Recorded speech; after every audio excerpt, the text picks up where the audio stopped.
बाहर वो जाएगा जो बाहर से आया है, उसे बाहर जाना चाहिए। आप होते कौन हैं ब्रजवासियों को कहीं और बसाने वाले? यमुना जी की क्या स्थिति है आज?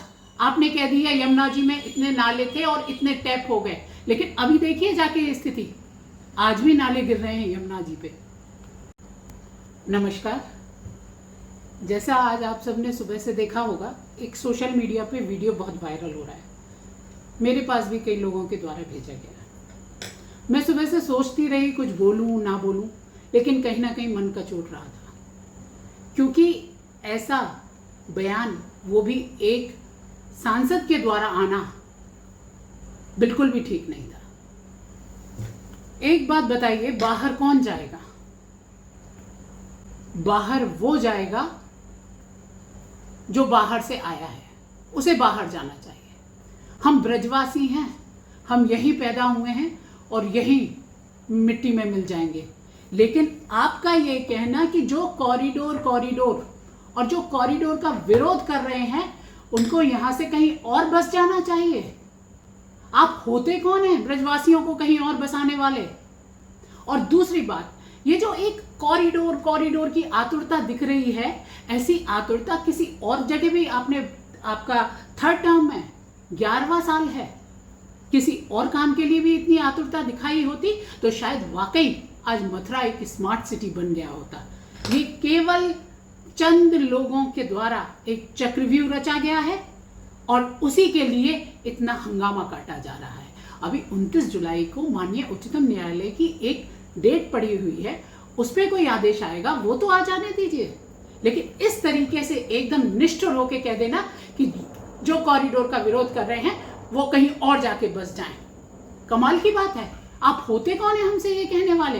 अगर आपने मथुरा की मूलभूत समस्याओं पे काम कर लिया होता तो शायद आज बारिश के दिन में ये नौबत ना हो आती। रोज वीडियो चल रहे हैं, रोज वीडियो वायरल हो रहे हैं। आपने देखा है, आप एक बार मथुरा का बारिश के समय राउंड लगा के देखिए कि कितना गाड़ियां तक बारिश में बैठ रही हैं, बिल्कुल बह रही हैं, स्कूटी, साइकिल, उन पे भी कभी ध्यान दे लिया होता। यमुना जी की क्या स्थिति है आज? आपने कह दिया यमुना जी में इतने नाले थे और इतने टैप हो गए, लेकिन अभी देखिए जाके ये स्थिति, आज भी नाले गिर रहे हैं यमुना जी पे। उस पे भी विचार कर लिया होता। और आप कोई नहीं होते, जो बाहर से आया है वो बाहर जाएगा। क्यों? क्योंकि वो यहाँ पे चंद 6 महीने में, 2 महीने में यहाँ पे पिकनिक स्पॉट समझ के पिकनिक मनाने जो आता है, वो पिकनिक मना के बाहर जाता है। हम तो ब्रजवासी ब्रज में ही रमे हुए हैं, हमें बाहर का रास्ता दिखाने वाला कोई नहीं है। हमारे तो ठाकुर जी हैं, जो अगर हमारी राधा रानी और हमारे ठाकुर जी अगर किसी की तरफ टेढ़ी आंख कर लेंगे तो निश्चित तौर पे वो बाहर हो जाएगा। तो मैं तो ब्रजवासियों से भी ये कहना चाहती हूँ कि जो आपको आईना दिखा रहे हैं, उनको आईना दिखाने का काम करना है। ब्रजवासियों ने आपको 3 बार सांसद बना के इसलिए भेजा कि आप ब्रजवासियों के हितों की रक्षा करेंगी, और जो आपको सांसद बना के भेजा है उसकी तनख्वाह भी आपको मिलती है। ये ब्रजवासी क्या है? ये तो निस्वार्थ, किसी लालच में वोट नहीं दिया था।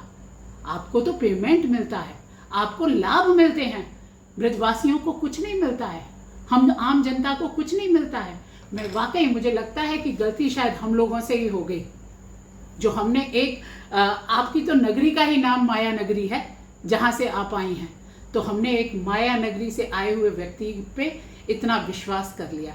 लेकिन सच सामने आ गया, देर से ही सही, सच सामने आ गया हम सबके। तो बस इतना कहना चाहती हूँ कि हमें तो हमारी राधा रानी और बिहारी जी का आशीर्वाद मिलता रहे, बाकी कोई हमें यहाँ से बाहर का रास्ता नहीं दिखा सकता। वो तो ईश्वर जानता है कि बाहर का रास्ता कौन देखे।